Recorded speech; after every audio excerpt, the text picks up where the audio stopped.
When you think back to the MMO flash games you used to play as a kid, what first pops into your mind? Probably Club Penguin, Toontown, Wizard 101, Webkinz, or if you're cool like me, maybe even Transfer Mice or Animal Jam. Whatever your answer may be, I bet it wasn't the game I'm about to spend the next 17 minutes talking about. It is a true travesty that this game never received the love, attention, funding, or the obsessive player base that it truly deserved. And that game is no other than Pandanda. Pandanda. Maybe the name was the problem. Why didn't we call it something simple like fucking Panda World or something? Pandanda was an online multiplayer virtual world designed for children, featuring a colorful, cartoonish world populated by, as the name would suggest, pandas. Well, red pandas. You got to create and customize an online character, decorate your own treehouse, collect treasures, win awards, play games to earn virtual coins, and chat with other pandas in a reasonably controlled environment. It launched in October of 2009 and was developed by Sunleaf Studios, but more on that later. At its peak, the game had thousands of players online, and comparing that to Club Penguin's millions, it's not hard to see why, spoilers, the game is no longer around. Other than that, it's really hard to throw any more data at you since the game was never really popular and finding any sorts of info on it is kind of a challenge. This entire video is based off my own heartfelt memories of the game as well as old ass Reddit posts from like 10 years ago. The 2000s were golden era for kid-friendly MMOs. In the middle of this explosion of PG flash games, Pandanda launched quietly in October of 2009. At its core, Pandanda was an MMO like any other from its era. If I had to compare, it probably reminds me most of Club Penguin.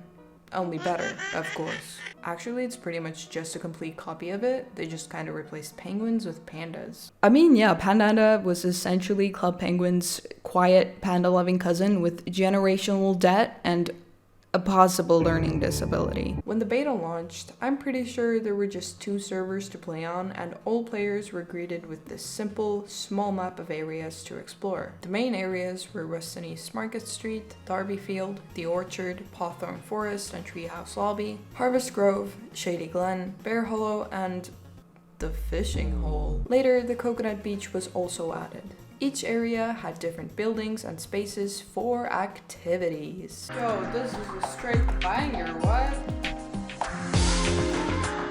Some areas were also only reachable by walking and couldn't be accessed directly through the map. One of these areas was Misty Hill, aka the best area in Pandanda.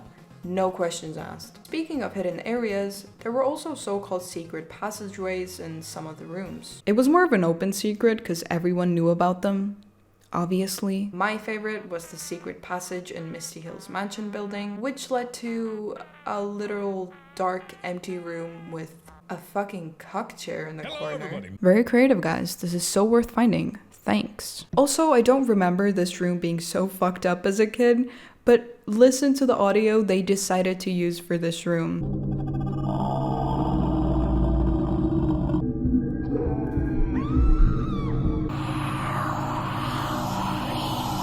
Who is this for? This shit is actually creeping me out and I'm approaching Unk status as we speak. Pandanda was built on a leveling system. Pretty much the only consistent mechanic in the game was doing various quests the NPC pandas would give you in order to level up your character. I don't remember there being a huge advantage to leveling up a lot, except to flex on the other 10-year-olds how much of your short life you've grinded away talking to Farmer Ned. I'm the main man here at Ballahonnet, and I love my town. I love Ballahonnet. Also, leveling up unlocked certain items you could then buy for the in-game currency. The quests mostly consisted of AFKing around a certain area, waiting for shit to spawn so you could collect it. Why the fuck did I like this game so much? Actually, I'll tell you why. The answer is money. That's correct. I was a slave to the coin grind. By doing certain quests, playing minigames, and selling random stuff you plucked out of the ground, you could decorate your panda and your treehouse however your little heart desired. Earning coins was slow as hell though. 7 monies for 2 fish? Inflation has hit the pandaverse, it's so jover actually. Depending on how well you did at a minigame, you'd maybe get like 30 coins after each game, and some of the best companions and items in the game cost anywhere between 5,000 to 20,000 coins. So saving up for the best items was pretty tough. At least that's what it felt like as a kid. Looking back now, I would have only had to play 333 games of Bunny Chase to get a dragon beacon staff. But boy, were there a lot of fun items to choose from. Wait, there's no fucking way this was in the original game. I only remember the big country's flags. Holy shit!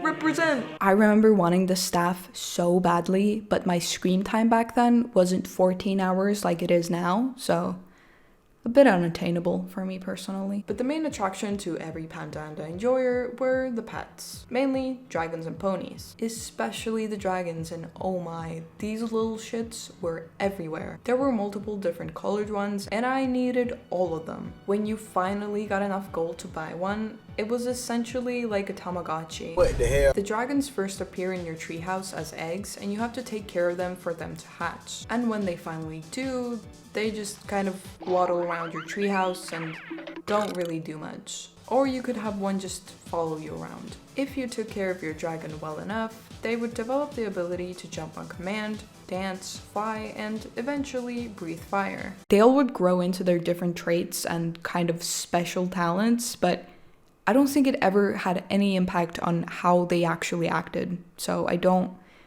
know why that was there. Later, fully grown dragon companions were also added to the game, who you could ride around and show how rich you are to every loser who had to walk.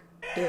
Those fully grown dragons were fucking expensive, man, and I never got one before the game shot itself. But alas, getting dragons and other cool stuff wasn't that easy. You see, as most MMOs aimed at children, Pandanda 2 had a VIP pay-to-win subscription mode. It was called being an elite member, and having it meant you got all the good stuff. Most stuff and all pets were completely off limits to regular, non-paying players. Yeah, we got abysmal dog shit. A member subscription was around $20 for the whole year if you got in before Pandanda officially launched. After the launch, it was $55 for the whole year. But being a stubborn 12-year-old whose parents did not believe in online purchases, I wasn't about to let all the rich kids have the fun. Nah, I wasn't going to be a slave to corporate greed. But lucky for me, Pandanda, the greatest MMO ever, thought of us coinless losers and introduced Members Day. Every month, for a whole 24 hours, every single player was able to purchase any item or pet that had previously been locked behind a paywall just for the in-game currency. So of course, being the absolute rat that I am, I spent the whole month giga grinding coins so I could spend them strictly on Members Day. I had that shit marked down in my calendar, and each month,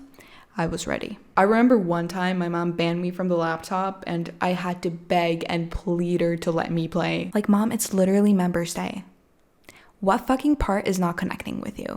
Besides Members Day, there were also other events happening pretty often. The second biggest one was probably the golden ticket thing, where you'd again AFK somewhere and wait for golden tickets to spawn, and when you had collected enough, you'd get prizes from some random guy in a tent. There were seasonal events for Christmas, Halloween, summer and fall events, all with special quests, decorations, and prizes. For earning coins, the best ways were to fill out quests or to play the various minigames found in different areas of the map. The bunny catching game was actually goated, especially if you got the speed hack potion from Paige. Damn, this girl's into some weird stuff. Also, the ghost catching game in Misty Hill was a close second. Well, actually, it's the exact same game as Bunny Chase, just with ghosts. But it's more fun, because you can get frozen if you touch a blue ghost. Why are you blue? There were also other less fun minigames that could be played against other online players. Alright, what else? You could fish. Wow. The chat system was very classic, with a save chat mode, and for the more well-adjusted children, the hardcore chat. Not much to say about the emotes. They're very simple, yet effective. The chat is filtered, and there are also pre-made messages you can send, which are great and really get your point across. And yeah, that's kind of it, honestly. That's all we did. Listen, Pandanda as a game itself was super simple and didn't really offer much variety, but honestly, that's what made it so good. I swear it was good, guys. Please believe me. As mentioned, Pandanda was never super popular, but the player base it did have was pretty loyal. And the studio behind the game was also pretty heavily involved with the community. They held a bunch of community contests that involved art or in-game quests, and winners received shoutouts and in-game prizes. One of the creators of Pandanda, Henry, had his own blog where he posted updates and fun community moments pretty regularly. Winners of various contests were also featured in his blog, which now, 16 years later, are very wholesome and sweet to read. There were also a bunch of player-led blogs that by now are unfortunately taken down. Some of the winners are still posted on Henry's blog, and one such player blog was managed by the Pandanda gang, and one of them is literally Big Smoke. I just thought I'd put that out there. Unfortunately, there's not much known about Sunleaf Studios. There were quite a few people behind it, but all info about what they're doing now or anything about the company at all is just been lost to time. The main guy behind Pandanda was someone named Derek Creech, as far as I understand. Finding any info on who he is or what he's up to now is pretty much impossible. Yeah, I don't think this is him. Outside of the name, we're not even sure what this guy looks like. It seems that Sunleaf Studios is still around, but Pandanda is their only title, so I fear that ship has probably sunken. The moderators were seen playing quite often, and it was a huge day when you saw one of them in your server. The whole room would fill up with players, and sometimes, especially before the official launch, they'd give away special items. Fortunately or unfortunately, there aren't any community secrets, memes, or drama I could really tell you about, since the game wasn't around for that long and didn't see much change. The craziest things that happened were people discovering bugs, like walking on walls, or making your offline buddies list appear like everyone is online. Also, you could walk up the bell tower if you clicked on the right spot. So, very tame. Which is a nice change from what we're used to. Also, one of the rarest items is probably the, I am a beta shirts that you could get when playing the game in beta mode. Great design, guys.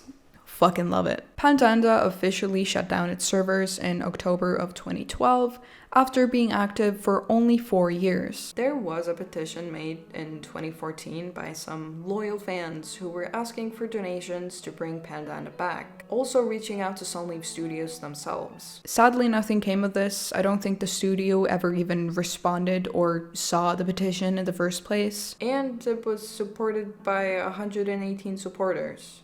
So, good try, guys. But the panda spirit could not be broken, as we started seeing several bootlegs popping up everywhere. About a month after the shutdown, Henry made a blog post warning Pandanda players about these illegal copies, saying, "We've recently had several inquiries about private servers running Pandanda. Please be aware Sunleaf Studios has not licensed Pandanda to anyone or given permission to any other site to run a Pandanda server. Any site that is hosting Pandanda is running an illegal pirated copy of Pandanda. These sites are a violation of copyright and trademark law and are neither authorized or endorsed by Sunleaf Studios." And to this day, there are many Pandanda reboots still popping up. I'm actually making this video because, as it so happens, there is one that is open and playable after a long period of nothing. It's called Project Pandanda, and aside from a few extra features, it's pretty much the same old game. They're posting content of the game on social platforms pretty often. I'm not even sure if this has been done with Sunleaf Studios' consent. Probably not, but every copy before it has been properly dealt with and taken down, so I expect this one will not be around for long. I hopped on it for a couple of hours, and it was actually really nice to relive so many memories I forgot I even had. There were even a couple of people online, and I had a really nice chat with some of them. They were all my age and OG Pandanda players. What the fuck, bro, please? I'm not endorsing piracy, by the way. I'm just saying, a version of the game exists somewhere to whoever may need it. I feel like the reason I was so attached to Pandanda and preferred it over so many games like it was the whole member state gimmick. It may sound stupid, but as someone whose parents didn't find it reasonable to spend money on buying a pixelated dragon in your kid's Panda game, which is reasonable, by the way, it was the only game where I didn't feel like I was unwanted. Playing games like Club Penguin or Animal Jam, if you weren't actively paying them money, the experience was just absolute dog shit. You could choose from like 2 outfits and nobody really wanted to be your friend if you didn't look cool or have good stuff to trade. Or maybe that's just what it felt like. Playing those games without a membership just felt like watching a trailer to what the rest of the game would be like. Everything you tried to do was met with a pop-up pushing you to spend more money. But like, I get it, for these games to even exist and keep afloat, you need funds. And honestly, having a free-for-all day once a month was a huge mistake on Pandanda's part, and probably played a huge part in the game tanking, since the studio had financial issues from the get-go and it was listed as the main reason for Pandanda's shutdown. So good marketing to expand the player base and make the game more popular was completely out of the question. Still though, from that simple mechanic alone, I felt like I fit in with everyone else, and it just made my whole gaming experience so much more fun and inclusive. I made so many friends and have irreplaceable memories of chatting and grinding the game with my online and IRL friends till this day. The feeling of rushing home from school and opening up your mom's blocky airplane engine sounding laptop to hop on Pandanda and buy 7 scoops of ice cream to then run around collecting mushrooms all day was pretty amazing. Despite the game being a borderline AFK idle simulator, there was always something to do and someone to talk to. It was so incredibly fun and so unlike any other game from its era, and I wish spaces like this still existed. I miss you, Pandanda. You were perfect, and I'm really sorry that more people can experience your glorious time in the sun. To anyone that somehow knows and played this game, please share your memories in the comments. Because shifting through countless web pages, it actually feels like the Pandanda player base consisted of like 20 people, which I know for a fact it didn't. So please, I need to know that there's fellow people out there with a superior taste in video games, and also a superior taste in YouTubers, because you're watching me.